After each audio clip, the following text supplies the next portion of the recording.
আর মাত্র কয়েকদিন পরেই ঈদুল আজহা, কোরবানির ঈদ। হাটে বাজারে খামারে চলছে গরু, ছাগল, উট বেচা কেনার হিড়িক। বিশ্বের প্রত্যেকটি দেশের ধর্মপ্রাণ মুসলিম সম্প্রদায় যাদের কোরবানি দেওয়ার সামর্থ্য আছে, তারা এই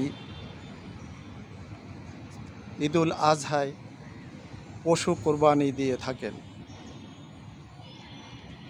সেদিক থেকে বাংলাদেশের ধর্মপ্রাণ মুসলমানরাও লক্ষ লক্ষ মানুষ গরু, ছাগল, উট, মহিষ ইত্যাদি সামর্থ্য অনুযায়ী কোরবানি করে থাকেন। এই যে লক্ষ লক্ষ মানুষ লক্ষ লক্ষ টাকা ব্যয় করে কোরবানি করছেন, আসলে কি তাদের কোরবানি আল্লাহর কাছে কবুলযোগ্য হচ্ছেন? আমরা কি কোরবানি করার সঠিক পদ্ধতি ও নিয়মকানুন প্রতিপালন করছি? আজ আমার কোরবানি দাতাদের কাছে প্রশ্ন, স্বনিবদ্ধ প্রশ্ন। আমরা যে নিজের নামে, মায়ের নামে, বাবার নামে, দাদার নামে, পীরের নামে, নবীর নামে কোরবানি করি, এটা কতটুকু সঠিক? এবং যারা ভাগে কোরবানি করি তারা বলি অমুক অমুক মিলে আমরা 7 জনে কোরবানি করছি। যারা 3 ভাগে করি তারা বলি অমুক অমুক মিলে আমরা 3 ভাগে কোরবানি করছি।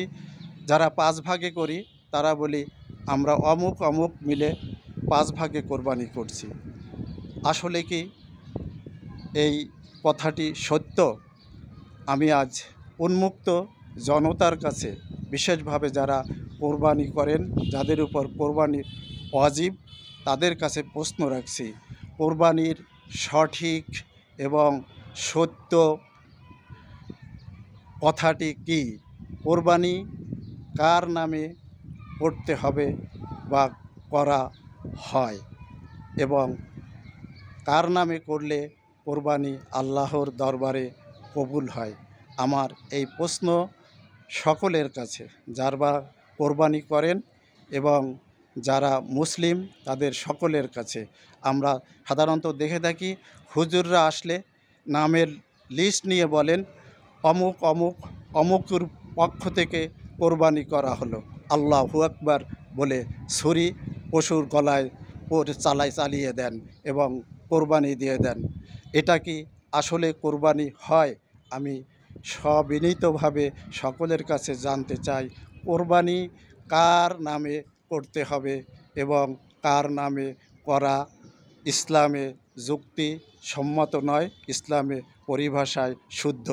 আশা করি সকলে আমার উত্তরটির সঠিক জবাব দেওয়ার চেষ্টা করবেন ইনশাআল্লাহ।